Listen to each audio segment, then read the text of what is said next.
Narinig ko siya noong nakaraang gabi may tinatawagan siya. Malinaw na sinabi niya na nagdadalang tao siya at hindi ako ang ama. Niloko niya ako. Ginago niya lang ako. Ano pang silbi ng buhay ko kung para sa kanya pabigat lang ako? Nung kaya ko pang ibigay lahat ng gusto niya, nagtiis siya. Kaya nanatili siya kahit hindi niya ako mahal. Pero ngayon, sa kalagayan kong to, alam ko, nararamdaman ko na isa sa mga araw na ito, iiwan niya na ako. Sasama na siya sa lalaki niya. Ang sakit-sakit. Ang sakit isipin na nagawa niya sa akin to.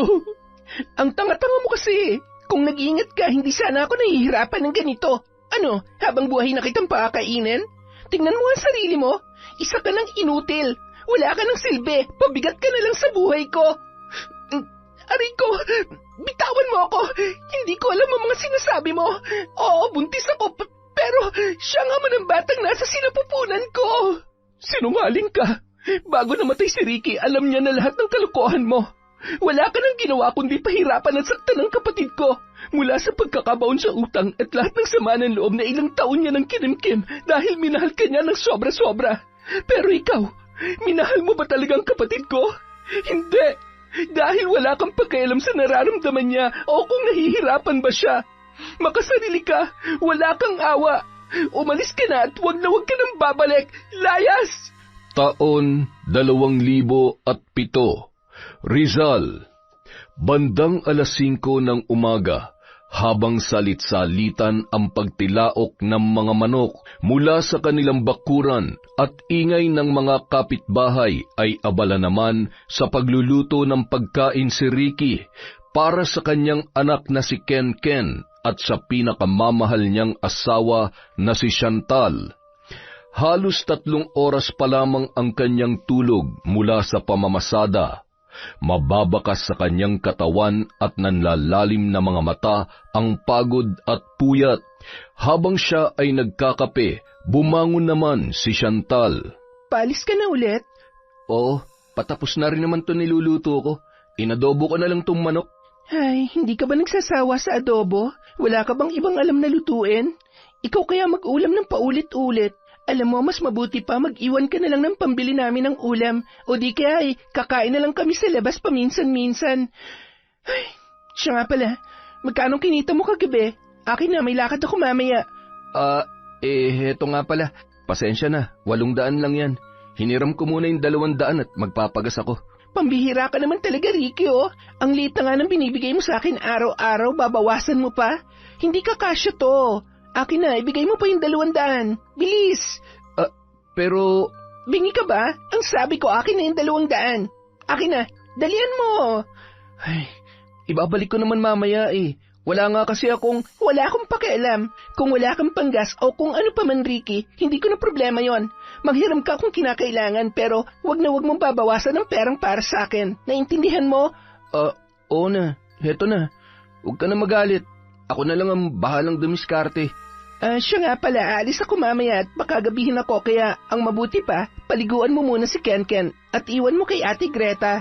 Baka naman pwedeng isama mo na yung anak natin. Kaya nga pinapaiwan ko sa kapatid mo dahil hindi ko siya pwedeng isama sa lakad ko. Saan ka ba kasi pupunta? Ay, bakit ba ang dami mong tanong? Saan pa ba naman ako pupunta kundi sa mga kamag-anak at kaibigan ko lang naman? Bakit ba palagi ka na lang galit? Lagi na lang mainit ang ulo mo. Nagtatanong lang naman ako Ay, paupo ka na't maghahain na ako. Gigisingin ko na rin si Ken at nang makapag-almusal at makaligo na bago ko dalhin kay Ate Greta. Siya nga pala, kung kaya mo namang umuwi ng medyo maaga, sunduin mo na lang yung anak natin at baka madaling araw na ako makauwi. Kailangan kong bumawi sa pamamasada mamaya. Ay, tutusan pa talaga ako. Nakakainis. Hindi naman siguro issue kung doon matutulog ang bata sa kapatid mo. Isa pa, sanay naman si Ken sa kanila. Baka kasi umagahin din ako eh. Nakakahiya naman kung aalis ako na hindi pa tapos yung okasyon. Tiningnan na lamang ni Ricky ang kanyang asawa at tinaasan lamang siya ng kilay noon. Kaya minabuti na lamang niyang tumahimik habang naghahain ng pagkain. Pagkatapos, tumungo siya sa kwarto at ginising ang kanilang nag-iisang anak na si Ken. Halos 5 taon na rin silang nagsasama sa iisang bubong, kaya hindi na bago ang ganoong pakikitungo at ugali ni Chantal sa kanya. Dahil mahal na mahal ni Ricky ang kanyang kinakasama, ay sinusunod niya ang lahat ng gusto nito. Nang makarating sa kwarto kung saan natutulog ang kanilang anak, ginising na ni Ricky si Ken. Kinarga niya ang bata papunta sa kusina na noon ay antok na antok pa rin. Ken, umayos ka na ng upo na makaalis ng tatay Ricky mo. Oh, naantok pa po ako eh. Aba, mag-iinarte pa? Ang aga-aga? Pwede ba huwag ka nang dumagdag sa init ng ulo ko? Tanghali na naman. Baka wala na namang maiuwing pera yung tatay mo mamaya. Kung gusto mo magutom, sige mag-inarte ka pa dyan. Kapag ako nainis, iiwanan ko kayong pareho dito. Umayos na lamang ng pagkakaupo si Ken at siya pilitang kumain habang nakatingin sa muka ng kanyang nanay Chantal. Iniirapan pa siya noon, kaya naman yumuko na lamang ang bata. Batid niya kung paano magalit ang kanyang ina. Mababakas ang takot sa mga mata ni Ken sa tuwing sinasabi ni Chantal na iiwan niya ang kanyang mag-ama. Huwag mo naman laging pinagagalitan niyang anak natin. Baka naman pwedeng... Oh, bakit? Hindi naman siguro ikamamatay ng anak mo pagsabihan ko siya, di ba? Ano ba mali sa sinabi ko? Tsaka tigilan mo nga ako, Ricky. Ano ba naman ang alam mo sa pagdidisiplina sa bata? Di hamak na mas may alam naman ang kukote ko kesa sa'yo. Ay, hindi ko nga alam kung bakit sa dinami-dami ng lalaki na naghahabol at nagkakandara pa sa akin, sa'yo pa ako pumatol. Hoy, anak, ubusin mo yung pagkain mo. Baka pagdating mo dun sa tita mo, sabihin mo na naman na nagugutom ka at magmukha ka na namang hindi pinapakain dito. Mahirap na. Alam mo naman ang ate ng tatay mo. Wala nang ginawa kundi hanapan ng butas ang pagiging nanay ko. Akala mo naman may alam sa pagiging mabuting ina, hindi nga magkaanak. Wala na lamang imik si Ricky sa mga sinabi ng kanyang asawa. Halos sa ulado niya na ang mga paulit-ulit na sinasabi noon sa kanya at maging sa kanilang anak na si Ken. Nang maiwan ang mag-ama sa kusina, ay agad na kinausap ni Ricky ang kanyang anak. Anak, pasensya ka na kung laging mainit ang ulo ng nanay mo, ha? Huwag mo na lang siyang isusumbong sa tita mo. Sige na, anak, ubusin mo na yan at paliliguan ka na ni tatay. Okay po, tatay. Tatay, love po ba tayo ni nanay? Bakit po lagi na lamang siyang galit sa atin? Ganun lang yun, anak, pero kahit anong mangyari, mahal na mahal tayo ng nanay mo. Lalong-lalo ka na. Marahang hinawakan ni Ricky ang muka ni Ken at matipid namang ngumiti ang bata habang nakatingin sa kanyang tatay Ricky. Ilang sandali lamang ay naubos na rin ni Ken ang pagkaing nakahain sa kanyang pinggan. Agad naman yung iniligpit at hinugasan ng kanyang ama at pagkatapos ay pinaliguan na ang kanyang anak. Matapos yon, si Chantal naman ang nagbihis sa bata at naglagay ng damit na pamalit sa maliit na bag ng kanyang anak. O ayan, napakagwapo mo na at ang bango-bango mo na rin. Huwag kang magpapasaway sa tita Greta mo, ha? Naiintindihan mo ba ako? Yung pinag-usapan natin kapag nagtanong siya tungkol sa akin, wala kang sasabihin. Kung hindi, talagang malilintikan ka sa akin. Opo, nanay. Habang nag-uusap ang mag-ina, ay siya naman pasok ni Ricky sa kanilang kwarto. Bakit ganyan na naman ang itsura ng anak mo? Pinagalitan mo na naman ba? Para ka namang tanga. Bakit ko naman siya pagagalitan? Nagbilin lang ako na wag siya magiging pasaway sa tiya niya. Sige na, ihatid mo na at nang makaalis ka na rin. Sayang ang oras at ang pasahero. Baka sakali namang makapag-uwi ka ng medyo malaki-laking pera at... Ay, wala talagang mangyayari sa buhay natin. Pasalamat ka't nagtatyaga pa ako sa'yo. Pero kapag laging ganito, hindi pwedeng tutunganga na lang talaga ako. Kailangan ko na magtrabaho at magpakalayo-layo kung kinakailangan. Ay, huwag ka mag-alala. Gagawin kong lahat para mas kumita pa ng malaki. Basta, huwag mo lang kaming iiwan ng anak mo. Ay, oo na. Ilang taon mo nang pangako yan, pero hanggang ngayon, nga pa rin. Ay nako, Ricky. Sige na. Ang aga-aga umiinit na naman ang ulo ko. Ay, lagi naman mainit ang ulo mo eh. Anong sabi mo?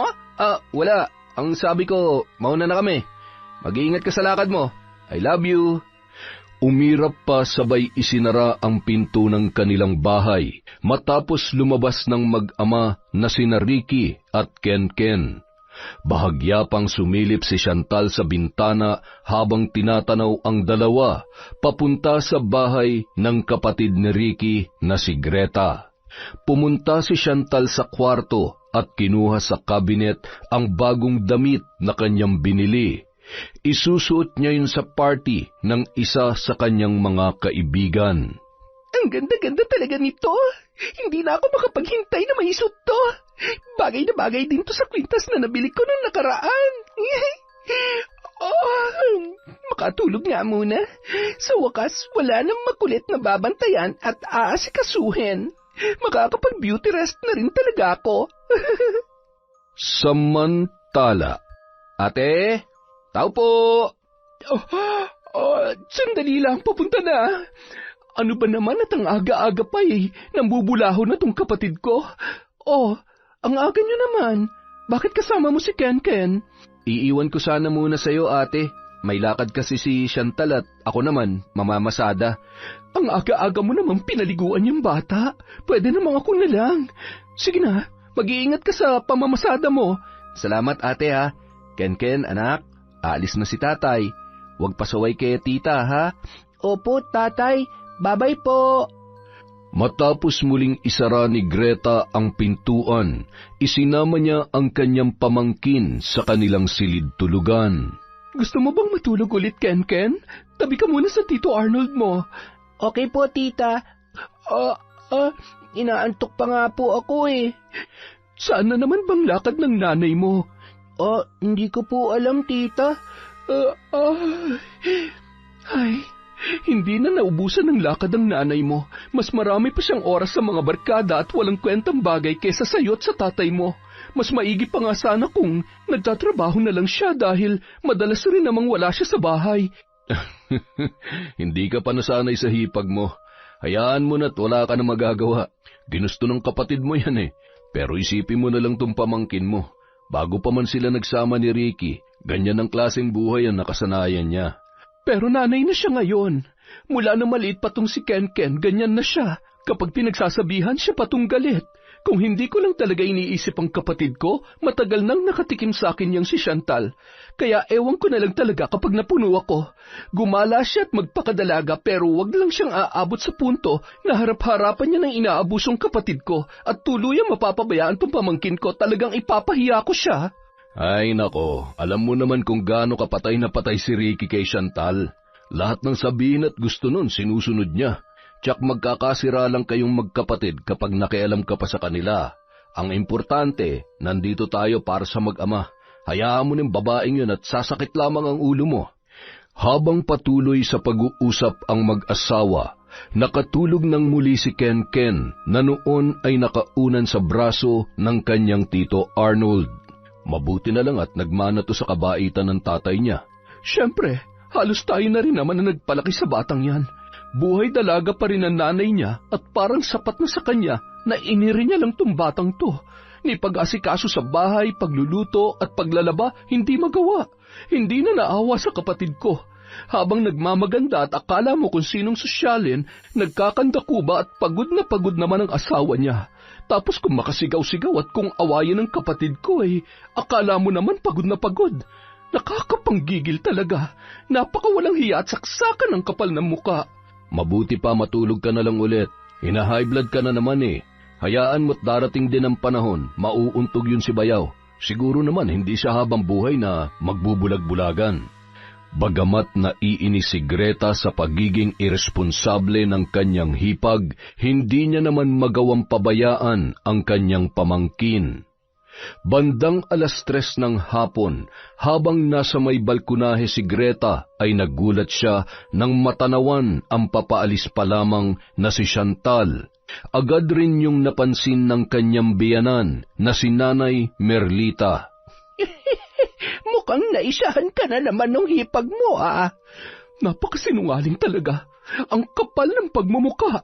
Pagbigyan mo na, sa dami ng kulirete at kung ano-ano pang ikinakabit sa muka, talagang aabutin siya ng hapon sa pag-aasikaso. Kaya lamang ay, saan naman kaya siya pupunta? Malamang meron na namang okasyon sa kung kani-kaninong barkada.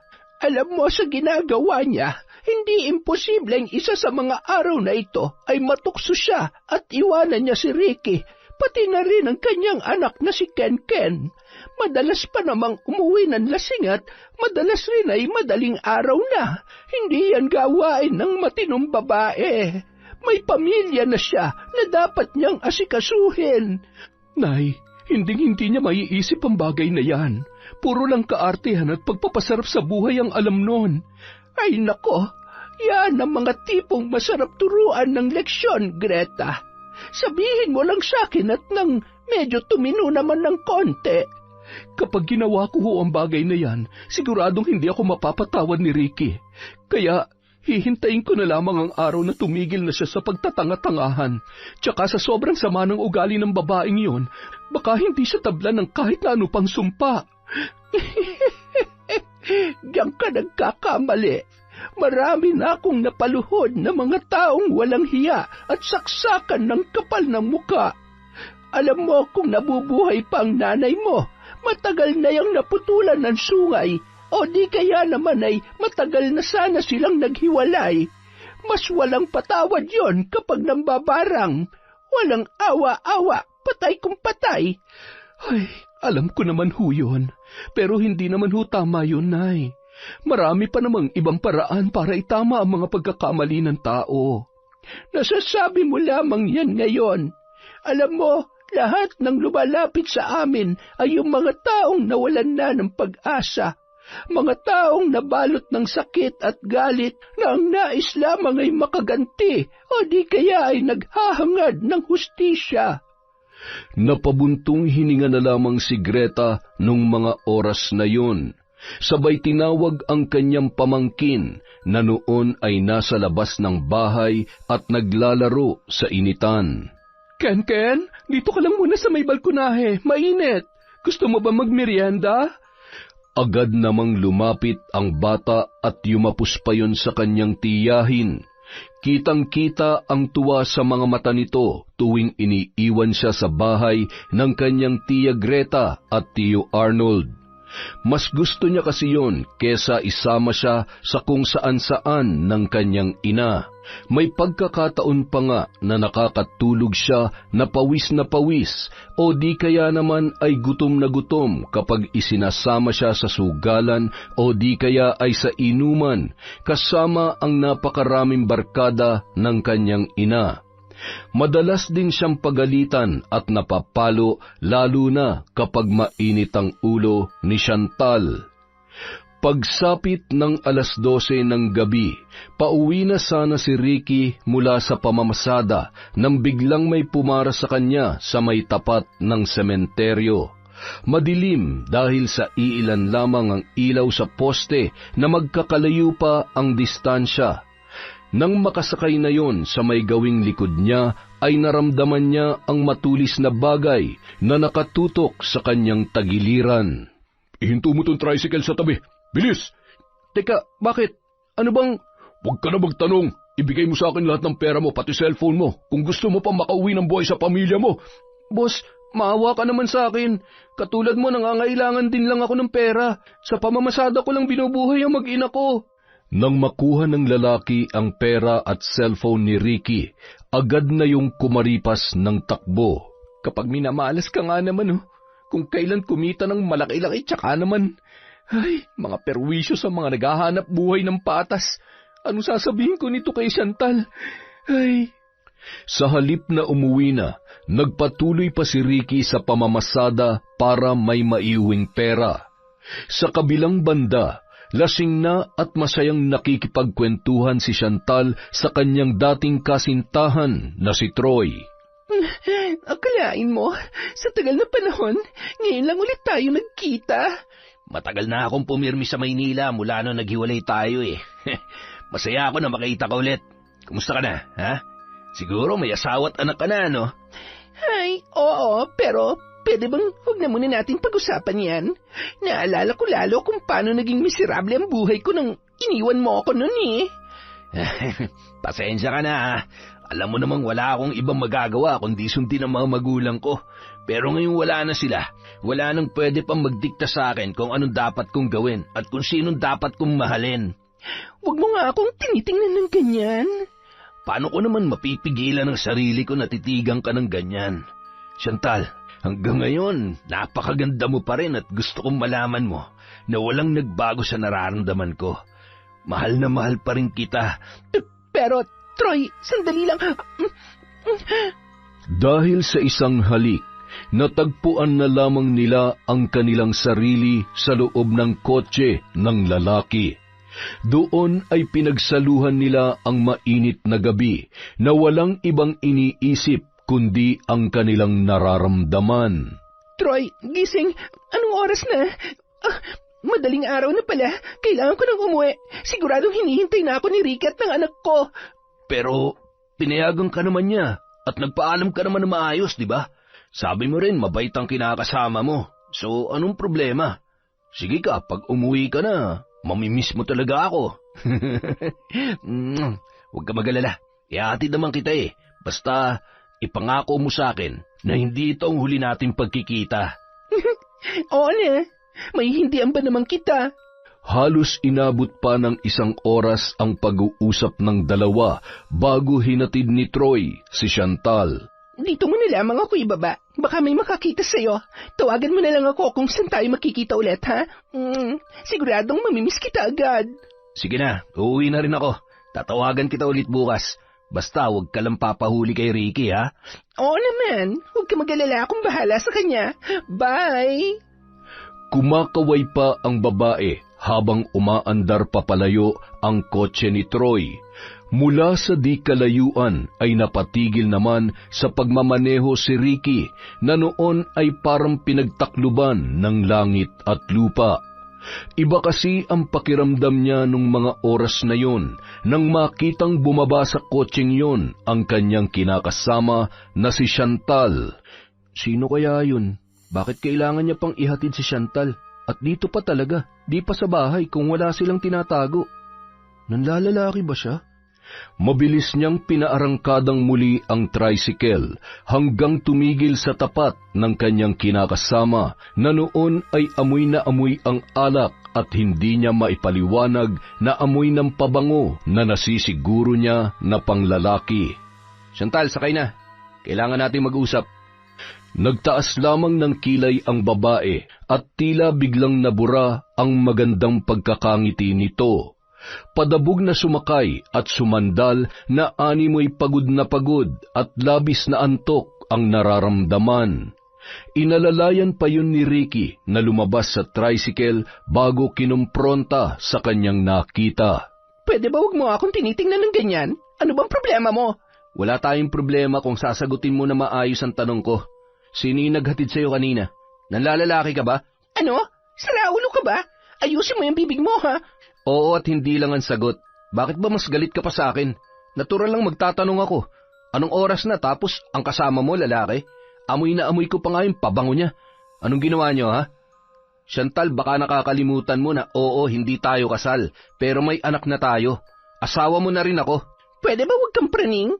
Magseselos ka na rin lang naman, wala pa sa lugar. Inihatid lang ako ng kaibigan ko. Alam mo, hindi ka nagsiselos eh. Naiinggit ka lang kasi hanggang sa kalawangin tricycle mo lang ako kayang isakay. Kaya pwede ba, huwag mo akong binibigyan ng ideya. Kapag ako nainis, maghahanap talaga ako ng lalaki na may kotse at maraming pera. Iiwan ka namin ng anak mo. Sorry, huwag ka na magalit. Huwag mo namang sabihin yan. Alam mo namang mahal na mahal kita, di ba? Hindi ko kaya mabuhay nang wala ka. At hindi ko rin kaya mabuhay at mamatay ng mahirap. Wiset, sana hindi na lang ako umuwi.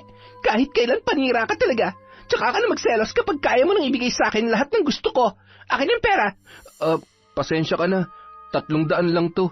Natambangan ako ng holdapper sa may sementeryo kanina eh. O tapos, kasalanan ko? Kung tatanga-tanga ka? Hanggang kailan ka ba magtiti sa ganitong buhay, Ricky? Ay, gumawa ka ng paraan. Kailangan ko ng pera bukas. May mga dapat akong bilhin. Ay, sige. Huwag ka na mag-alala. Susubukan kong manghiram bukas. Huwag mong subukan, gawin mo. Ang ka kasi. Ay, nakakainis talaga. Nagdadabog yung pumasok ng kwarto at isinara ang pintuan. Ilang beses pa siyang kinatok ni Ricky, ngunit hindi niya pinagbuksan. Bahala ka dyan. Nakakapagod at antok na ako. Nakauwi na siguro si Troy. Hindi na ako makapaghintay na makita siya at maangkin ko siya ulit. Ang bango-bango at napakagwapo niya pa rin. Masama man ang loob ng lalaki sa pagtrato sa kanya ni Chantal, ay wala naman siyang magawa. Pilit at kaya niya magtiis sa ugali nito, basta wag lamang siyang iiwan ng nag-iisang babae na kanyang pinakamamahal. At higit sa lahat, takot siyang ilayo ni Chantal ang kanilang anak na si Ken. Hindi na siya halos nakatulog. Iniisip niya rin kasi ang kanilang anak na hindi niya na nagawang sunduin sa bahay ng kanyang kapatid dahil alanganing oras na. Bandang 5:00 ng umaga ay bumangon siya para sunduin si Ken. Sakto naman bukas ang pinto at nasa balkonahe ang biyanan ng kanyang kapatid. Ricky, hindi mo na nasundo yung anak mo kagabi.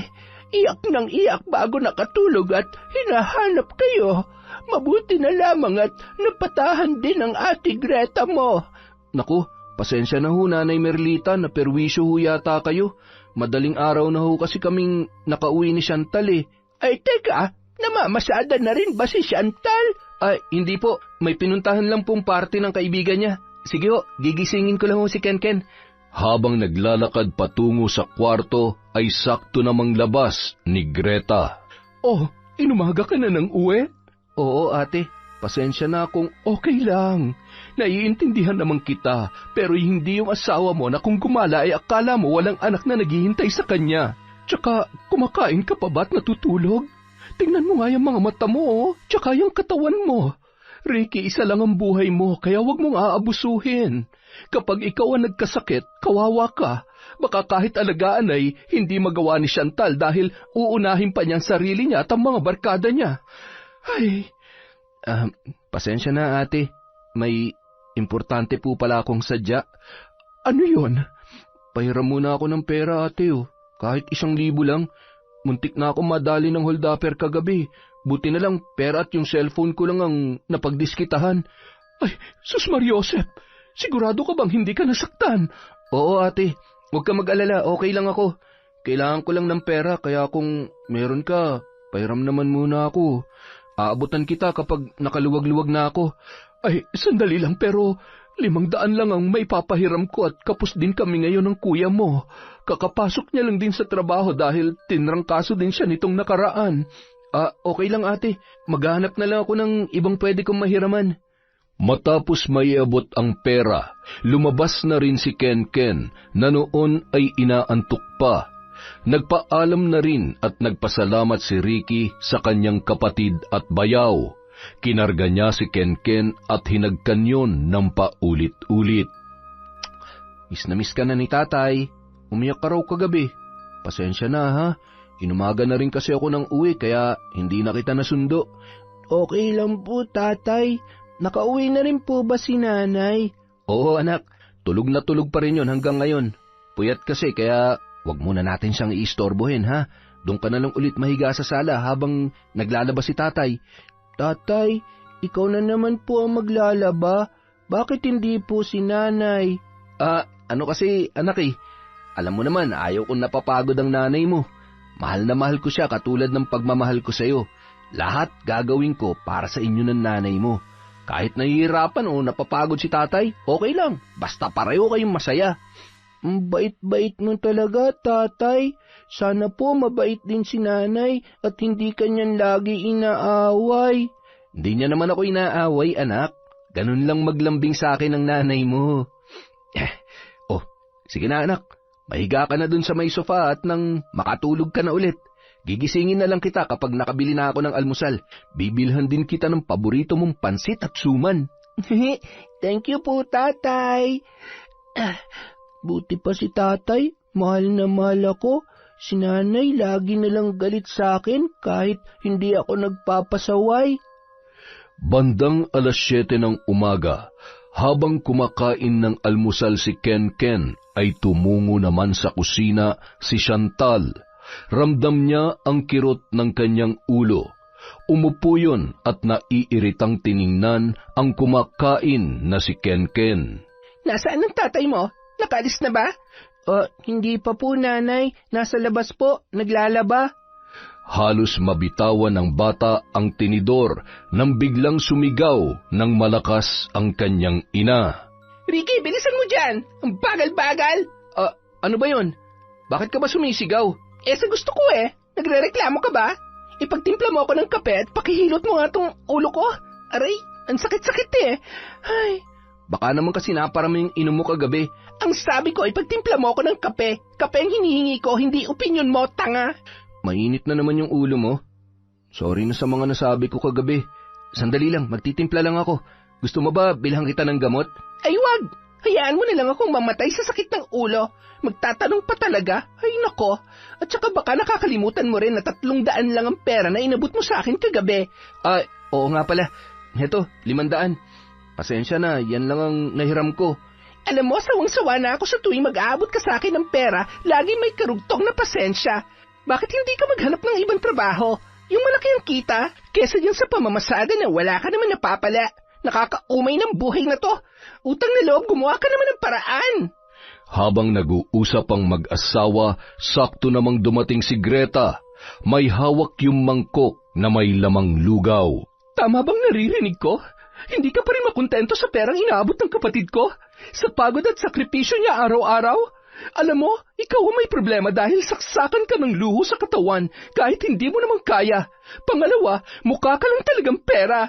Pwede ba, ate? Huwag ka nakikisali sa usapan naming mag-asawa. Hindi kita pinakikialaman kaya wag mo rin pakikialaman ang buhay ko, lalong-lalo ng pagsasama namin ni Ricky. At anong gusto mo? Hayaan ko lang na araw-araw mong binabastos sa tinatarantadong kapatid ko? Yun ba ang gusto mo? Aba, umayos ka, lalo na't matagal na ako nagtitimpi sa'yo. At mas lalong punong-puno na rin ako sa pakikialam mo. Hindi ka namin kailangan. Umalis ka na't lamunin mo yung lugaw mo. Palibhasa, pareho lang kayo magkapatid na sanay sa buhay, isang kahig, isang tuka. Hoy, hindi ko ikinahihiya yun. Ano naman kung mahirap kami, kesa tulad mo na hindi marunong makontento, mukhang pera. Ate, tama na. Maawa naman kayo sa bata. Natatakot ng anak ko. Chantal, tama na. Ano ka ba naman? Ate, pakiusap. Hayaan mo na lang muna kami mag-usap. Ken, anak, huwag kang umiyak. Hindi ko lang talaga masikmura ang lumalabas sa bunganga ng nanay mo. Bitawan mo nga yan, anak ko. Mula ngayon, hindi ka na pupuntahan ng batang yan sa inyo. Baka kung ano pang pagmamanipulang itatak mo dyan sa utak niya. Isa pa, huwag ka masyadong nagnananay-nanayan dahil hindi bagay sa'yo. At kahit anong gawin mo, hindi mo na mararanasan maging ina. Kawawa ka naman. Wala kang karapatang pagsabihan ako ng ganyan. Ipinagdadamot mo sa akin ang pamangkin ko? Sige, alagaan mo siya at siguruhin mo na hindi mo siya pababayaan. Patunayan mo sa akin at sa lahat na responsable ka at nararapat kang tawaging ina. Kinuha ni Greta ang mangkok na inilapag niya sa mesa at ibinuhos yon sa damit ni Chantal, dahilan para mapasigaw ang kanyang hipag. Ang init! Hayop ka talaga! Ano, masakit? Mainit ba, Chantal? Masyado ka namang maselan. Pasalamat ka't hindi bagong luto yan. Kailangan kasi yan ng mga tulad mo para mahimasmasan. Ngumisi sabay lumabas yun ng bahay at hindi na nilingon pa ang patuloy sa pagngangawa na si Chantal. Kita mo na? Kita mo na ang ugali ng ate mo? Akala mo kung sinong mabait? Makakaganti rin ako sa kanya. Humanda talaga siya. Alam mo, kasalanan mo to Ikaw may kasalanan. Aray, tama na, Chantal. Nasasaktan ako.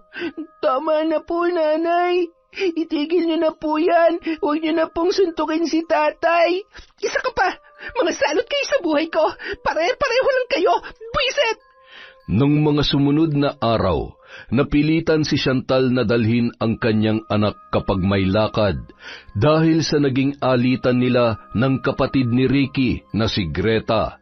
Maging nung araw na nagkita ulit sila ni Troy ay kasama niya ang bata. Ipinakilala lamang niya yon bilang pinsan. Nagkita sila sa lumang bahay ng mga magulang ni Troy at nataon naman na marami ang mga batang naglalaro sa labas. Nanay, pwede po ba akong makipaglaro sa labas? Oo naman. Sige na, tatawagin na lamang kita kapag pauwi na tayo, ha? Yehey! Agad nang tumakbo papalabas ang bata at masayang-masaya naman sina Troy at Chantal na agad na nagtungo sa isang kwarto. Sabi ko naman sa iyo malaya natin magagawa ang gusto natin. Mabuti naman para kahit anong oras, pwede tayong magkita. Pero anong gagawin mo kung sakaling mabuking ka ng asawa mo? Troy, sabihin mo lang, kaya ko naman siyang iwan para sa iyo. Pareho naman tayo ng gusto't nararamdaman, di ba? Mahal na mahal pa rin natin ang isa't isa. Ngayon pa ba na malaya na tayo magmahalan? Isa pa, hindi naman ako kasal sa kanya. Troy, ikaw ang lalaking gusto ko makasama habang buhay. At hindi na ako makapapayag na mawala ka pa sa akin. Naitulak ng lalaki si Chantal nang biglang tumunog ang pinto ng kwarto at nanlaki ang mga mata ng bata sa kanyang nasaksihan. Nanay, bakit kinikis mo siya? Sabi mo... Akma na sanang tatakbo palabas ang bata nang biglang pinigilan yon ng kanyang ina. Makinig ka sa akin. Wala kang nakita at lalong wala kang isusumbong sa tatay mo. Kapag nagsumbong ka, mag-aaway kami. Palalayasin niya ako at siyempre isasama kita. Kapag nangyari yun, hindi mo na siya makikita kahit kailan.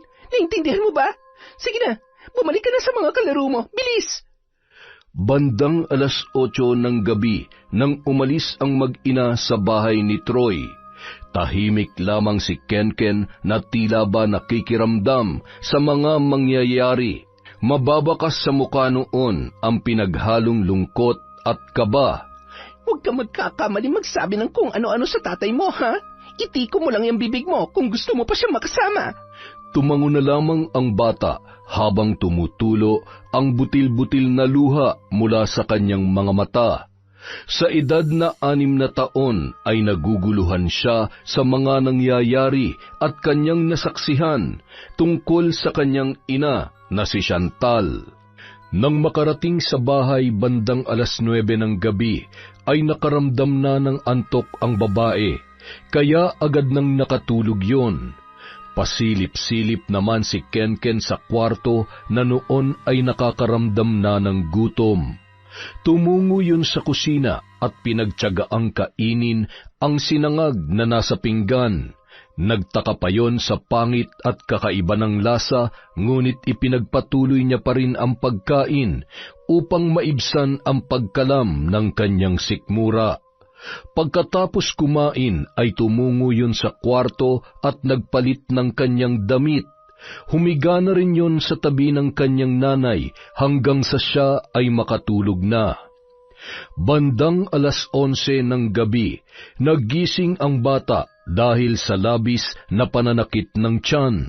Nanay, ang sakit po ng tiyan ko. Ay, ano pa naman? Itulog mo na lang yan. Nanay, hindi ko na po talaga kaya. Sobrang sakit na po. Ken, lintik, bakit dito ka pa sumuka? Ano ba nangyayari sa'yo, ha? Patuloy sa pagpupumalahaw ang bata at bakas sa mga labi nito at mata ang pamumutla at panghihina na sinabayan pa ng malalamig na pawis. Nataranta naman si Chantal at nagsisigaw sa labas para humingi ng tulong. Tulong! Tulungan niyo kami! Tulungan niyo anak ko!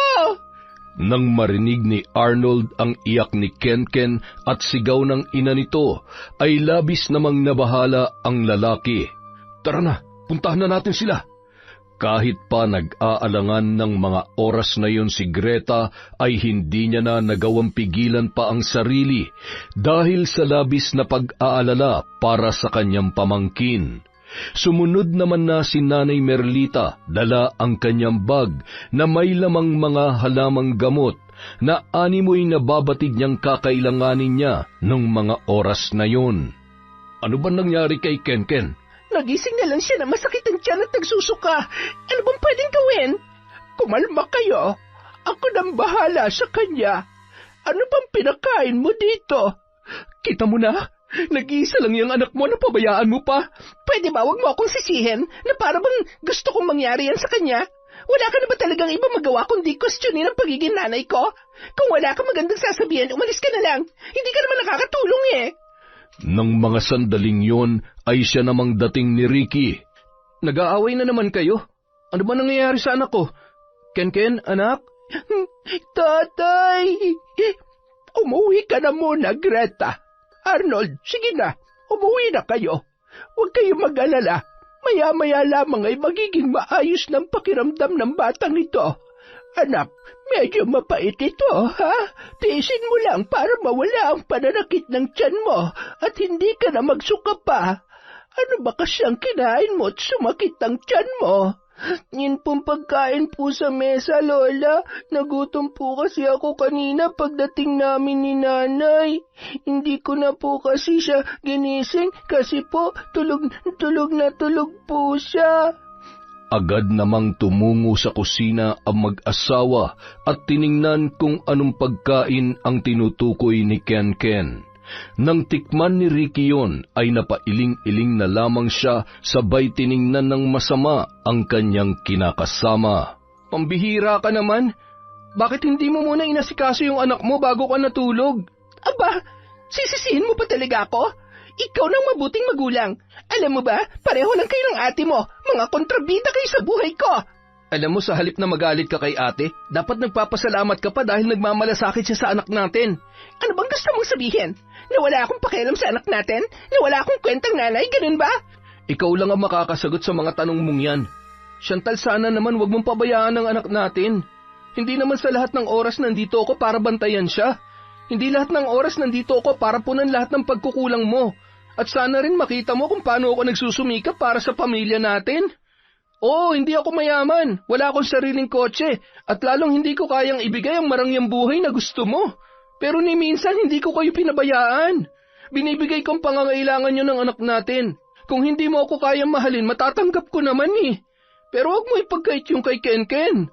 Sa mga sinabing yon ni Ricky, hindi na nakaimik pa si Chantal. Natagpuan na lamang ni Ricky ang kanyang sarili na naglalakad papunta sa bahay ng kanyang kapatid. Nadatnan niya pa ang mag-asawa na pinag-uusapan ang nangyari sa kanilang pamangkin. Kumusta? Umiiyak pa ba si Ken? Maayos na bang pakiramdam niya? Ginagamot pa ni Nanay Merlita, ate. Nakakain ng panis. Baka kailangan natin siyang dalhin sa doktor. Magsabi ka lang, gagawa natin ang paraan yan. Ate, wala akong kapera-pera eh. Ang dami ko ng pinagkakautangan at ginigipit na rin nila ako. Bakit? Hindi ba sapat ang kinikita mo sa araw-araw na pamamasada para mabaon ka sa utang? Alam niyo naman na kapag hindi ko napagbigyan ng gusto ni Chantal, hindi niya ako tinitigilan. Kaya kahit labag sa loob ko, napipilitan na akong mangutang. Tutulungan ka na lang namin kausapin ang mga pinagkakautangan mo. At paunti-unti, pagtulungan na lang din nating bayaran. Pero kailangan mo munang tiisin si Chantal. Hindi tama na sa lahat ng oras ay pinagbibigyan mo siya. Hindi rin tama na lagi mo siyang sinusunod. Parang inaabuso niya ng kabaitan at pagmamahal mo sa kanya, Ricky. Nung bumalik si Ricky ilang minuto, matapos niyang makausap ang ate Greta at ang kanyang bayaw na si Arnold, ay natuwa naman siya na maayos na ang lagay ng kanyang anak. Paano? Uuwi na ako. Kapag sumakit pa ang tiyan niya, mag-init ka ng tubig at patakan mo nito. Ipainom mo sa kanya. Salamat ho, Nanay Merlita. Walang anuman. Sana lang ay hindi na ito maulit. Kawawa naman yung bata. Nag-iisa lamang napapabayaan pa. Pati ba naman kayo ako pang sinisisi? Bakit ka nagagalit? Nagigilty ka, no? Kasi totoo. Ricky, ikaw nang bahala sa anak mo. Hindi mo siya pwedeng iasa sa isang yan. Nagpatuloy sa pagngangawa si Chantal na noon ay inis na inis sa mga sinabi ng matanda. Hindi na lang yun pinansin ni Ricky. Tatay, nagugutom po ako. Sandali lang anak. Ibibili kita ng lugaw para mainitan yung sikmura mo. Masaya naman si Ricky na makita ang ngiting gumuhit sa muka ng kanyang anak, sabay sinulyapan si Chantal na noon ay abala sa cellphone. Makalipas ang 1 linggo, napansin ni Chantal na iba na ang pakikitungo sa kanya ng kanyang kinakasama. Hindi na rin siya nun kinakausap.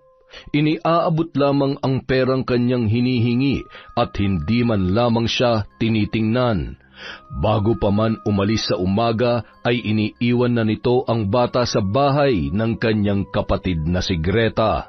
Ano bang problema mo, ha? Ginagawa mo akong tautauhan sa bahay na to. Kung may problema ka sa akin, kausapin mo ako. Sabihin mo, iniinsulto mo ba talaga ako? Ano bang gusto mong ipamukha sa akin, ha? Na hindi ko kayang alagaan ang anak ko? Ganun ba? Huwag mo masamay ng ginagawa ko. Tsaka, maigi na rin yon para hindi ka naiistorbo sa mga lakad mo. Kung may gusto kang puntahan at kahit anong oras mo gustong umuwi, magagawa mo. Okay lang, dahil ang importante naman sa akin, maayos ang lagay ng anak ko. Ah, ganon. Hindi mo na pala ako kailangan. Ang kapal naman ng mukha mo. Alam mo ba na ako lang ang bukod tanging nagtiyaga sa'yo? Kaya huwag kang magyabang dahil wala ka namang ibubuga kumpara sa mga lalaki naghahabol sa akin at sa mga manliligaw ko noon. Hindi ko na ipagpipilitan ang sarili ko sa'yo. Ginawa ko ng lahat para mahalin mo ako. Pagod na akong patunayan ng sarili ko. Kaya kung saan ka magiging masaya, hindi kita pipigilan. Pagkasabi noon, agad nang tumalikod si Ricky at pinaandar ang tricycle. Napakayabang. Huwag kang mag-alala. Sa oras na yayain ako ni Troy na magsama na kami, iiwan talaga kita. Kayo ng anak mo. Kung pagod ka na, mas pagod na ako magtiyaga sa buhay na to. Si Troy ang totoo mahal ko mula noon. At siguradong mapibigyan niya ako ng magandang buhay. Hindi tulad mo, Ricky. Nang makaalis ang kanyang asawa, ay ilang beses rin na tinawagan ni Chantal si Troy. Gusto sana niyang makipagkita, ngunit hindi siya sinasagot noon. Bakit ba ayaw niya sagutin ang tawag ko? Ay, busy ba siya sa trabaho? Siguro naman tatawag na lang siya kapag wala na siyang ginagawa. Inilapag niya ang kanyang cellphone at nang biglang tumunog yon, ay agad niyang dinampot sa pag-aakala na si Troy yon. Napataas naman ang kanyang kilay nang sinagot ang tawag mula sa isang di kilalang numero. Isa yon sa mga matalik na kaibigan ni Ricky. Nasa ospital kami ngayon. Naaksidente si Ricky. Ha? Ano? Saang ospital? Sige, pupunta ako. Salamat. Ay, aanga talaga kahit kailan. Magkasunuran lamang dumating sina Chantal at ang kanyang hipag na si Greta. Naging malubha ang lagay ni Ricky, kaya naman kailangan nung sumailalim sa operasyon at tuluyan ng putulin ang kanyang kanang paa. Sina Greta at Arnold ang gumawa ng paraan upang makalikom ng pera para sa operasyon at bayarin hanggang sa makalabas sila ng ospital.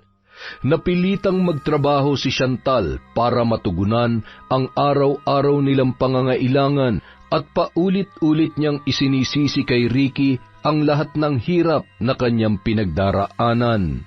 Ang tanga-tanga mo kasi. Kung nag-iingat ka, hindi sana ako nahihirapan ng ganito. Ano, habang buhay na kitang pakakainin? Tingnan mo ang sarili mo. Isa ka lang inutil. Wala ka ng silbi. Pabigat ka na lang sa buhay ko. Isang umaga, nang makaalis si Chantal na noon ay papasok bilang isang cashier sa isang grocery store, ay agad namang pumunta si Greta kasama ang kanyang pamangkin na noon ay nakatira na sa kanila at pinag-aaral na rin nilang mag-asawa.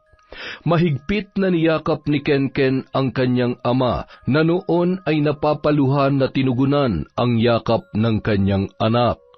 Agad na rin yung nagpaalam ng tawagin ng kanyang tiyo Arnold. Yun kasi ang naghahatid sa kanya sa paaralan. Sinundan ng tingin ni Ricky ang kanyang anak, sabay nagpahid ng kanyang mga luha. Ate, kung sakaling may mangyari sa akin, kayo na ni Kuya ang bahala sa anak ko, ha? Kahit kailan hindi namin pababayaan si Kenken. Para na rin namin siyang anak ng kuya mo.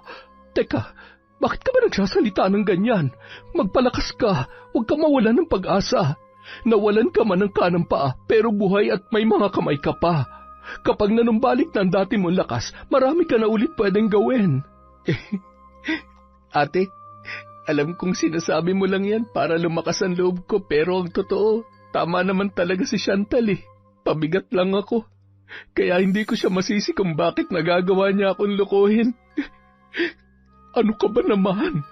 Talaga bang sisisihin mo pang sarili mo? At saka sabihin mo nga sa akin, nanlalaki ba siya? Narinig ko siya nung nakaraang gabi na may tinatawagan. Malinaw na sinabi niya na nagdadalang tao siya at hindi ako ang ama. Niloko niya ako, ate. Ginagago niya lang ako. Ano pang silbi ng buhay ko kung para sa kanya? Pabigat lamang ako. Nung kaya ko pang ibigay ang lahat ng gusto niya, nagtiis siya, kaya kahit hindi ako mahal, nananatili siya. Pero ngayon, sa kalagayan kong to, alam ko, nararamdaman ko na isa sa mga araw na ito, iiwan niya na ako. Sasama na siya sa lalaki niya. Ang sakit, ate. Ang sakit isipin na nagawa niya sa akin to. Wala akong ibang ginawa kundi mahalin siya kahit paulit-ulit niya akong sinasaktan. Kahit hindi niya ako nirerespeto kahit man lamang bilang tatay ng anak namin. Ayoko na. Pagod na rin ako, ate. Ang sakit na. Ricky, isipin mo ang anak mo. Huwag kang walang hiyang babae na yun. Tatagan mo ang loob mo. Kahit anong mangyari, nandito lamang ako. Nandito kami ng kuya mo. Mahal ka namin. Mahal na mahal ka ng anak mo, Ricky. Hayaan mo't may araw din yang si Chantal. Pasasan ba't mapagtatanturin niya ang pagkakamali niya? Hayaan mo makarma siya sa pagtataksil niya sa'yo. Tumahan ka na. Nang kumalma na si Ricky, ay tsaka lamang iniwan yun ni Greta sa pag-aakalang malinaw na ang pag-iisip at kahit papaano ay gumaan na ang pakiramdam noon dahil sa kanilang napag-usapan. Pinaandar nun ang kanyang wheelchair at tumungo sa kusina. Doon ay pilit niyang inabot ang kutsilyo sa ibabaw ng lamesa. Nanginginig ang kamay na hinawakan yun habang nakatitig sa kanyang pulso sa kaliwang kamay. Ipinikit niya ang kanyang mata kasabay ng pagtalsik ng dugo mula sa kanyang sugat. Ramdam niya ang kirot. Dahan-dahan na nandilim ang paningin at tuluyang bumagsak mula sa kanyang kinauupuan. Bandang 11:00 ng tanghali nang bumalik si Greta na may dalang pagkain para sa kanyang kapatid. Nadatnan niya yon na nakahandusay sa sahig. Ricky, Diyos ko, hindi. Anong ginawa mo? Ricky, tulong! Tulungan niyo kami! Ang kapatid ko! Isa na yung malamig na bangkay at wala nang nagawa pa ang mga taong naroon na noon ay handa sanang sumaklolo. Labis ang pagkabigla ng lahat sa sinapit ni Ricky at labis din ang pagdadalamhati ng kapatid niyang si Greta. Gayon din ang anak nitong si Ken na walang tigil sa pagpupumalahaw nang malaman ang nangyari sa kanyang tatay. Nang dumating ang mga tauhan ng punerarya ay lalo lamang nagwala si Ken na pilit ginigising ang kanyang ama. Tatay! Gumising po kayo, tatay! Huwag niyo po akong iwan, tatay ko! Saan niyo po dadalhin si tatay? Kinarga na lamang yun ni Arnold at inuwi sa kanilang bahay. Bandang 10:00 ng gabi, bumaba ng tricycle si Chantal na nagtataka kung bakit napakaraming tao sa kanilang bahay. May mga tolda at maraming upuan. Ano ba nangyayari dito? Ano mga yan? Nani Merlita? Para sa mga yan? Para sa lamay ni Ricky. Ano ho? Teka, nagbibiro ba kayo? Mukha ba ako nagbibiro? Bakit? Nakakatawa ba ang sinabi ko? Masaya ka ba kung mamatay si Ricky? Kung sa bagay, malaya ka na ngayon. Huwag kang iiyak. Hindi bagay sa'yo. Tsaka ka na umiyak pagdating ni Greta dahil siguradong hindi kanya mapapatawad. Kaya kung ako sa'yo, hindi na ako magpapakita o hindi naman kaya ay ihanda mo na lamang ang iyong kaliwat ka ng pisngi. Ay nako, kung sa bagay, hindi ka naman makakaramdam ng sakit dahil makapal naman ang pagmumukha mo. Nanginginig ang kamay at nanlalamig ang buong katawan ni Chantal. Gusto niyang sampalin ang kanyang sarili na tila ba nananaginip lamang nung mga sandaling yun.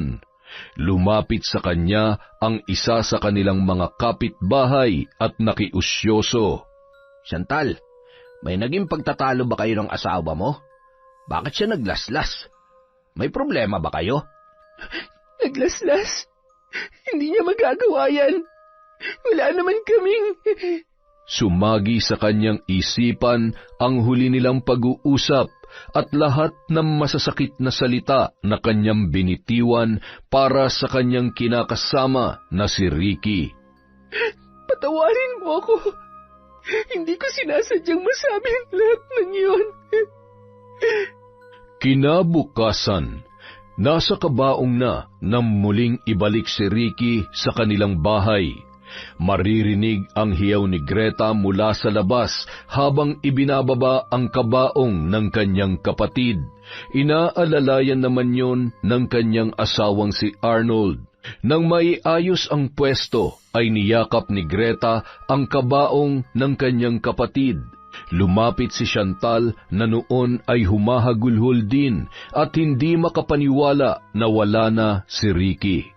Hinablot ni Greta ang buhok at kinaladkad yon papunta sa kabaong at sinubsob ang mukha ni Chantal ng paulit-ulit sa salamin. Ate, tama na. Nasasaktan ako. Tama na. Nasasaktan ka? Kulang pa yan. Hayop ka. Malandi. Tingnan mo ang ginawa mo sa kapatid ko. Ikaw ang dahilan kung bakit siya nasa loob ng kabaong na yan. Kaya magbabayad ka. Ipaparanas ko sa iyo lahat ng sakit na pinaranas mo sa kanya. Lumayas ka na bago pa kita mapatay. Lumayas ka na at huwag ka na magpapakita pa sa amin. Hindi ako aalis dito. Wala akong kasalanan. Hindi ka aalis? O ipagsisigawan ko ang lahat ng nalalaman ko tungkol sa iyo na mabawasan niyang kagaspangan ng mukha mo.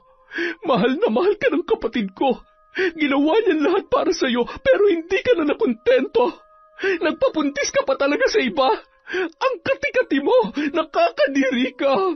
Aray ko, bitawan mo ako. Hindi ko alam ang mga sinasabi mo. Oo, buntis ako, pero siya ang ama ng batang nasa sinapupunan ko. Sinungaling ka. Bago namatay si Ricky, alam niya na ang lahat ng kalokohan mo.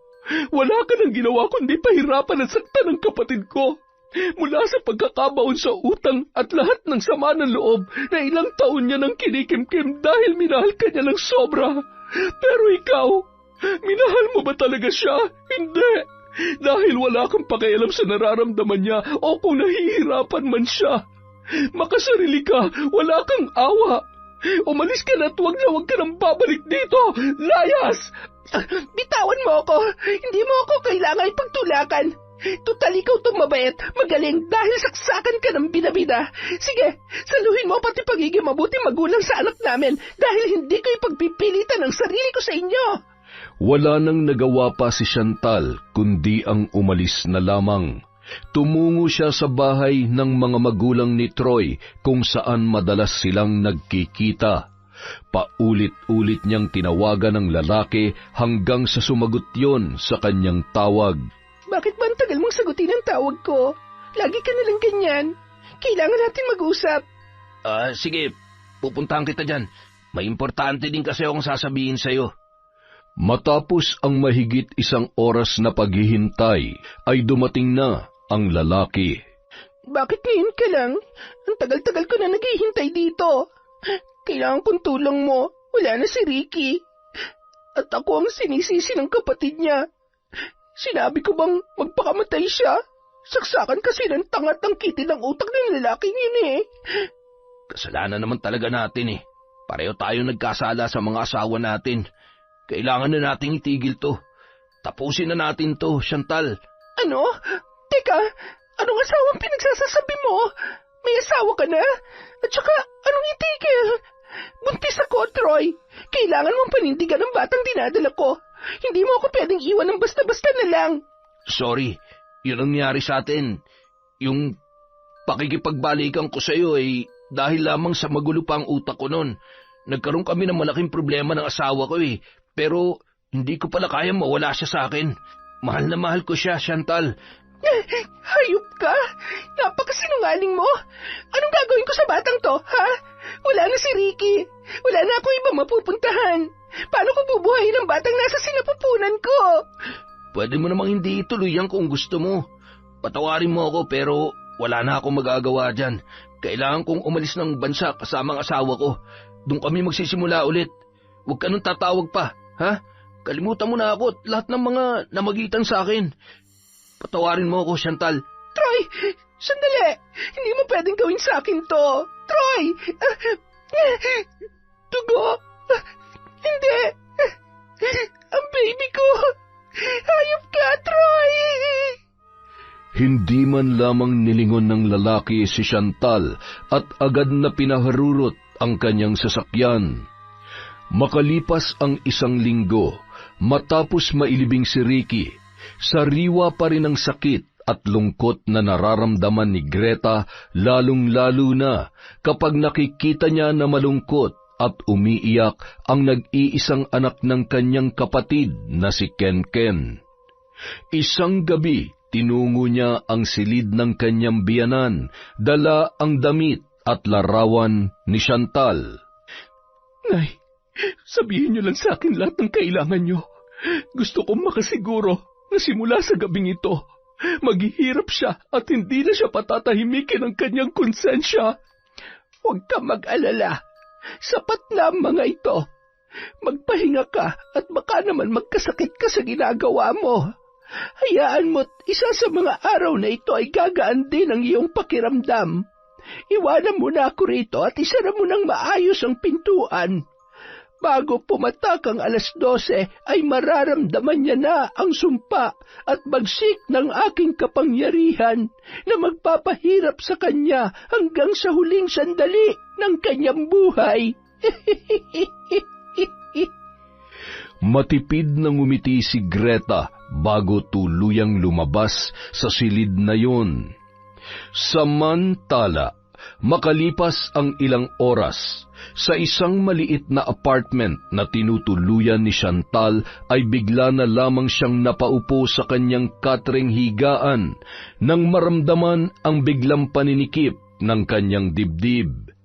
Inisip niya na posibleng dahil lamang yon sa mga sunod-sunod na pinagdadaanan niya sa buhay. Napabuntong hininga ang babae sabay napapaisip sa mga nangyari. Siguro nga, mas mabuti na rin nawala yung bata kaysa sa mahirapan ako. Siguro kinakarma na nga ako sa mga kasalanan ko kay Ricky. Baka nga wala nang lalaking higit pa sa pagmamahal niya sa akin. Baka kasalanan ko dahil hindi ako nakukontento. Kung nasan ka man ngayon, sana mapatawad mo pa rin ako. Alam ko namang hindi mo ako matitiis. Ilang sandali pa, napatakip ng tainga si Chantal nang marinig ang kahindik-hindik na boses na tila ba bumubulong sa kanyang tainga. Sinubukan niyang tumayo para uminom ng tubig. Nangangatog ang buo niyang katawan dahilan para mabitawan niya ang babasaging baso at nabasag sa sahig. Tumusok ang isang malaking bubog sa kanyang paa kasabay ng pagtilamsik ng kanyang dugo. Tumungo siya sa makipot na pinto ng banyo at sinilip ang kanyang sarili sa salamin nang maramdaman na may kung anong tumutulo sa kanyang ilong. Napahiyaw ang babae nang makita ang likidong kulay itim at napahawak sa kanyang leeg nang maramdaman na may kung anong nakabara doon. Bulate, ano nangyayari sa akin? Hindi totoo to. Nananaginip lamang ako. Napahawak yun sa pader nang makaramdam ng panghihina. Dahil hindi niya na masikmura ang amoy ng putik na may bulate na kanyang isinusuka. Biglang nagpatay-sindi ang ilaw at nakita niya ang dugoang lalaki sa kanyang likuran na mayroong hawak na matulis na kutsilyo. Ricky, wag! Maawa ka! Huwag mong gawin sa akin to! Wag! Kinaumagahan, nagising na lamang si Chantal na naririnig ang pagtulo ng tubig mula sa gripo. Nang imulat niya ang kanyang mga mata, ay labis naman ang kanyang pagtataka kung bakit nakahandusay siya sa sahig ng banyo. Dahan-dahan niyang itinayo ang kanyang sarili at agad niyang napansin ang kanyang kamay na may napakaraming butas. Napasigaw yun at nang muling makita ang kanyang muka sa salamin ay hindi siya makapaniwala. Malayong malayo na yon sa kanyang dating itsura. Hindi ako yan! Hindi pwede! Napakaraming malalaking butlig na naglalaman ng nana, makirot at nangangati ang kanyang muka, pati na rin ang kanyang buong katawan, kaya hindi niya mapigilan ang kanyang sarili na kamutin yon hanggang sa dumugo ang kanyang balat. Nang bahagyang kumalma ang pangangati, ay sinubukan niyang tumungo sa grocery para kausapin ang kanyang amo. Kinakailangan niya kasi ng trabaho para may pambayad siya sa kanyang inuupahan at para na rin sa kanyang pagkain. Sir, kailangan na kailangan ko po talaga ang trabaho. Kahit ibang trabaho na lang po. Kahit doon na lang po ako sa bodega. Bakit bang kulit mo? Di ba sabi ko umalis ka na? Tingnan mo nga yung sarili mo. At saka, ang lansa-lansa ng amoy mo. Umalis ka na at baka makahawa ka pa rito. Dali na, kung ayaw mong buhusan kita ng alkohol. Guard, palabasin nyo nga ito. Dali at nakakabala na rito sa trabaho. Sige na, Chantal, lumabas ka na. Sa tingin ko, nadali ka ng mambabarang. Magpa-albularyo ka kaya. Yun ang makakatulong sa'yo, sigurado ko. Sige na. Napaisip si Chantal sa sinabi ng gwardya, kaya naman hindi na siya nagsayang pa ng oras. Pinuntahan niya ang dati nilang kapitbahay na albularyo. Nakatira yon sa may paanan ng bundok at dinadayo ng kanyang mga parokyano. Bagamat malayo ay maraming sumasadya roon para magpagamot. Dalaginding ka pa lamang nung huli kitang nakita. Hindi na kita halos mamukan dahil sa ginawa sa iyo ng mambabarang. Ano ba ang atraso mo at nangyari sa iyo ito? Tatang, gamutin niyo na lang kaya ako. Ayaw ko naman magkwento at balikan pa ang mga nangyari. Ang gusto ko lang ngayon ay gumaling. Hindi ka basta-basta gagaling.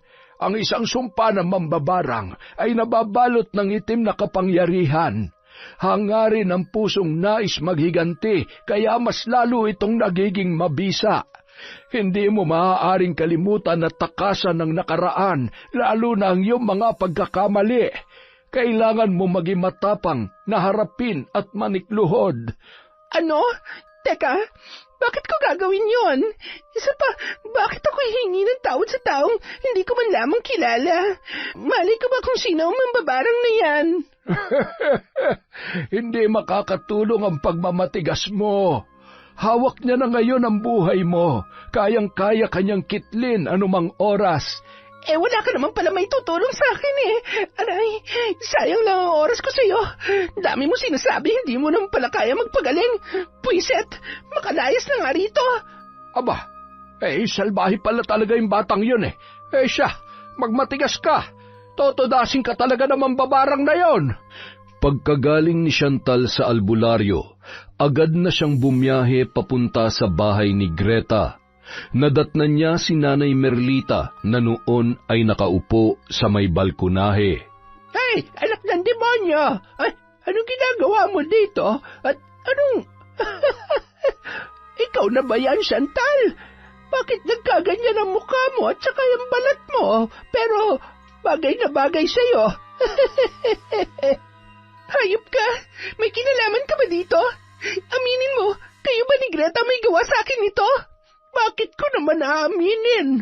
Ikaw nga hindi umaamin at parang wala man lamang kahit konting pagsisisi sa mga ginawa mo kay Ricky. Ay, ano ba ang kailangan mo? Ano bang ipinunta mo dito? At talagang nagtanong ka pa? Hoy, matandang mambabarang o kung sino mga alagad ng dilim sa inyo ni Greta. Bawiin niyo na ang sumpa na pinataw niyo sa akin. Wala kayong karapatan na gawin sa akin to. Napakasama ninyo. Humanda kayo sa akin. Makakaganti rin ako sa ginawa niyong ito. Sus, pasalamat ka't wala dito si Greta. Makakatikim ka na naman sana ng kaliwat ka ng sampal. Alam mo yung mga taong katulad mo, kulang pa yan. Tingnan mo, sa sobrang sama ng ugali mo, ayan, nabubulok ka na agad. Kaya hinay-hinay lamang. Isa pa, huwag mo akong dinaraan sa pananakot mo. Dahil kung gugustuhin ko, ako mismo kaya kong patigilan ang paghinga mo. Ano, aalis ka o ililibing na kita dyan sa kinatatayuan mo? Nag-usal ng mga salita si Nanay Merlita, dahilan para mapahawak sa kanyang tainga si Chantal at pakiramdam niya anumang oras ay sasabog na ang kanyang utak. Pilit niyang inihakbang papalayo ang kanyang mga paa at agad na pumara ng tricycle. Akala mo kung sinong matapang, talagang wala kang kadala-dala. Sa lagay palaban pa rin, magdusa ka. Nadadagdagan ang wrinkles ko dahil sa babaeng yun makatulog na nga muna at maya-maya ay pagpupuyatan kitang lintik ka. Samantala, Miss, saan ka ba pupunta? Kanina pa tayo bumibiyahe. Ilang barangay na ang dinaanan natin. Hoy, lintik, baliw ba to? Ay, pag minamalas ka naman, oo. Miss, bumaba ka na lang dito. Abala ka masyado bumaba si Chantal na parang wala sa sarili, sabay naglakad ng naglakad. Nagpalipat-lipat din yon ng sasakyan at nakarating kung saan-saan. Isang araw, habang nasa biyahe si Greta at Arnold kasama ang kanilang pamangkin na si Ken, ay biglang napalingon ang bata sa isang babae. Nanay? Nanay? Nakita ko po si nanay. Sigurado po ako, siya yon. Nako, siguradong namamalikmata ka lang. Tumango-tango na lamang si Ken, sabay umayos ng upo. Ken, anak, namimiss mo ba ang nanay mo? Hindi po. Hindi niya naman po ako love. Lagi niya po akong pinapagalitan at sinasaktan. Si tatay po ang namimiss ko. Gusto ko po ulit makita si tatay. Ay, patagal pang panahon ang hihintayin natin para makita ulit ang tatay mo. Hayaan mo, ngayong wala na siya. Nandito naman kami ng tiya Greta mo. Kami ng nanay at tatay mo ngayon. Okay ba yon? Mahigpit na yumakap si Ken sa kanyang tiyo Arnold at maluha-luha naman si Greta dahil sa kanyang nasaksihan. Makalipas ang ilang buwan, tuluyan nang nawala sa sariling katinoan si Chantal, palakad-lakad, nananakit at may pagkakataon naman na nagtatatakbo na parang may kung anong humahabol. Isang gabi, natagpuan niya na lamang ang kanyang sarili sa may mahabang tulay. Tubig? Gusto ko maligo. Hoy, baliw! Kapag nahulog ka dyan, patay ka talaga! Hoy, hindi ako baliw. Lumayo ka nga. Huwag ka nakikialam sa buhay na may buhay. Alis! Ilang sandali pa, may naramdaman siyang malamig na kamay na humawak sa kanyang braso. Ricky? Buhay ka? Galit ka pa rin ba sa akin? Patawarin mo na ako. Magpapakabait na ako. Hindi na kita lolokohin. Tapos, kunin na ulit natin si Ken. Namimiss ko na rin yung anak natin Hoy, bakit ayaw mo magsalita? Galit ka pa rin sa akin Patawarin mo na kasi ako. Mapapatawad lamang kita kapag sumama ka sa akin. Tara, langoy tayo. Ha? Sige, basta patawarin mo lang ako, ha? Tara na, huwag mo akong bibitawan, ha? Oo naman. hinding-hindi dahil isasama kita hanggang sa kamatayan. Nung mga oras na yon, nagkakagulo na ang mga tao habang kinakabahan sa babaeng patuloy na kinakausap ang sarili at tila ba handa ng lumundag sa mataas na tulay. Ikaw talaga? Tara na nga! 1, 2, 3! Para siyang isang mabigat na bagay na nahulog sa tubig, na hindi na nakita pang lumutang. Tuluyan nang lumubog sa masangsang at napakaruming tubig ang katawan ni Chantal na naging dahilan ng kanyang pagpanaw na wala man lamang ni isang nakakakilala. Makalipas ang 1 taon mula nang mamatay si Ricky ay muli nilang dinalaw ang puntod nito. Hanggang ngayon, hindi pa rin ako makapaniwala na wala ng kapatid ko. Ganyan talaga ang buhay. Ang nakakalungkot lang ay naging masalimuot ang pinagdaanan niya dahil sa Chantal na yon. Ay, alam niyo, Nay, may mga pagkakataon na gusto ko nang kalimutan ng babaeng yon. Gusto ko siyang patawarin pero hindi ko pa talaga kaya. Patawarin mo na siya. Pinagbayaran niya na ang lahat. At kung nasaan man siya ngayon, sigurado ako na nagsisisi na siya. Sana nga, Nay. Sana naisip niya man lang kung gaano kalaking bahagi ng buhay ko ang ninakaw niya. At saka, ipinagkait niya sa sarili niyang nag-iisang tao na nagmahal sa kanya ng buong buo. Ibang klase talaga siya. Kahit nga sa sarili niyang anak, wala siyang pagmamalasakit. Kung may ipinagpapasalamat man ako sa ngayon, ay nagkaroon kami ng anak ni Arnold. Masaya ako na makitang lumalaki si Ken na mabait na bata at walang bahid ng ugali ng kanyang walang hiyang ina. Teka, nasaan na nga ba yung dalawa? Ayan na.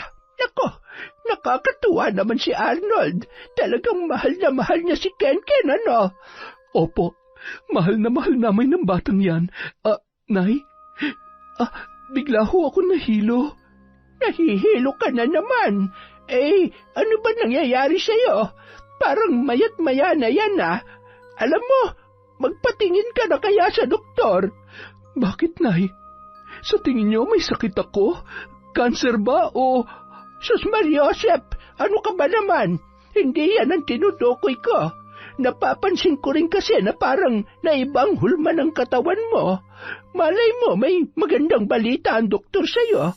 Hindi ba't 2 buwan ka nang hindi dinadatnan? Ayaw ko hong umasa, Nay. At lalong ayaw kong paasahin si Arnold. At saka, tinanggap ko na rin naman. Tanggap na naming mag-asawa na hindi na kami magkakaanak, kaya binigay na sa amin si Ken. Masyado mo namang pinangungunahan ang kaloob sa inyo ng langit. Alam mo, mula nung nagbalik loob ako sa Diyos, wala akong ibang pinagdasal, kundi ang patawarin ako sa mga kasalanan ko at pakinggan ang panalangin ninyong mag-asawa. Kaya walang imposible. Sa pagkakataong ito, hindi ako takot pumusta. Mukhang tuluyan na ako magiging lola. Ano bang pinag-uusapan niyo at mukhang masayang-masayang nanay ko, ha? Nagpatuloy sa pagkukwentuhan ang mga yon habang masaya namang nagsisindi ng kandila si Ken para sa kanyang tatay Ricky. Mahal na mahal kita, tatay. Nag-aaral po akong mabuti. Miss na po kita. Sana masaya ka po dyan at lagi niyo po akong binabantayan. Pagkagaling sa sementeryo ng araw na yon, dumiretso na ang mag-asawa sa ospital para magpatingin sa doktor si Greta dahil na rin sa pagpupumilit ni Nanay Merlita. Habang naghihintay si Arnold sa resulta ay hindi mapakali ang lalaki hanggang sa lumabas ang doktor at siya ay kinausap. Kumusta ho, Dok? Ano pong sakit ng asawa ko? Mister, wala pong sakit si Mrs. Congratulations, buntis po ang asawa ninyo at natural lang po na minsan ay sumama ang kanyang pakiramdam. Napalunuklaway na lamang, sabay na paupo si Arnold at napaluha, dala ng sobrang saya. Sa halos 1 dekada nilang pagsasama ay nagkaroon din ng katuparan ang kanilang ipinagdarasal. Masayang umuwi ang mag-asawa at ibinalita ang naging resulta. Salamat sa Diyos! Masayang-masaya ako para sa inyo. Magkakaroon na po ako ng kalaro. Aalagaan ko rin po siya katulad ng pag-aalaga niyo sa akin. Sana'y babae ng apo ko at nang may magmana naman ang kagandahan ni Lola. Yun! Isa na namang magandang kwento mula sa Kwentong Enteng. Dahil delayed po tayo ng 1 araw, meron tayong shoutout! Huwag na po tayo magpatumpik-tumpik pa. Simulan na natin kay Razalina Shanita. Hi po kay Monica Nieves, kay Kathy Nakua, kay Imelda Pascua. Hi kay Rosette Ersando, sana magaling ka na. Hi kay Aneli Juarez, kay Jonah Angelica, kay Kat Burglar Cutie, kay Reds Ekla, Luz Aclaro, kay Ann Lopez Flores, kay Abigail Kabugayan. Hi po kay Rick TV99. Hi kay Noor OFW from Riyadh. Hi kay Cherry Mukbanger ASMR, kay Gracie Rivera, kay Josie Aniban, kay Ruby Rose. Hi din po kay Analie Vallega, kay Mariam Duca, kay Lola ni Mary Joy Aguilar.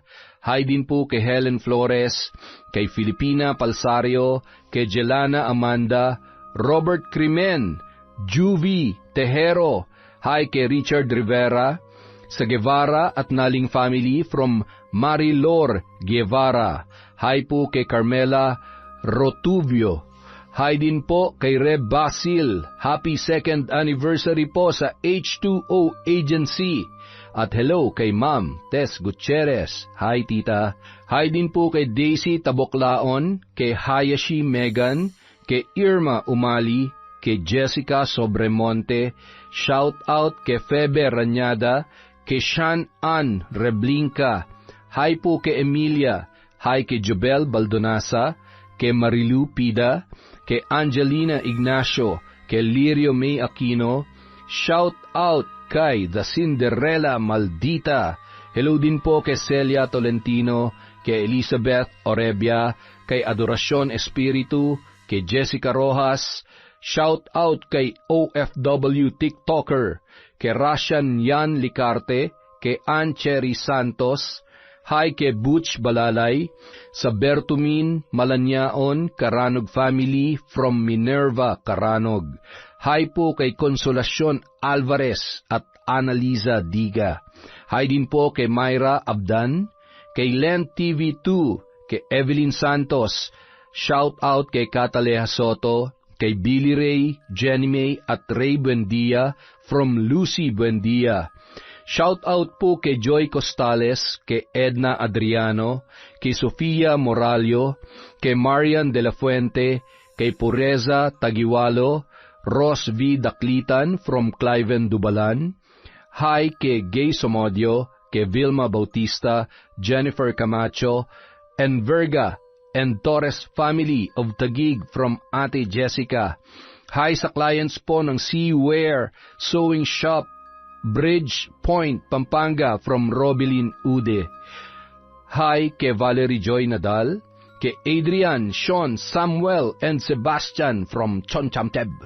Hi din po kay Vilma Manabat, kay Rosemary Casonete, kay Maria Dimple Galentes.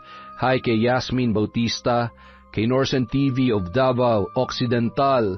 Hi kay Marcos Balingasa, kay Maura, kay Crisjel Mamado, kay Lorenzo from Queen Jenny. Hi din po kay Margareth, kay May Megs, kay Larry Gumangan, kay Betty Velasco, kay Elsie Pasasadaba, kay Tessie Reyes, kay Edna Lintupas, kay Angelu de la Cruz, kay Angelica Crisostomo, kay Jesusa Dagondon, kay Althea Ermita from Butuan City. Hi din po sa mga hindi natin nabate, marami pa po tayong susunod na videos, kaya maraming salamat po sa walang sawang pagsuporta mula sa Kwentong Enteng.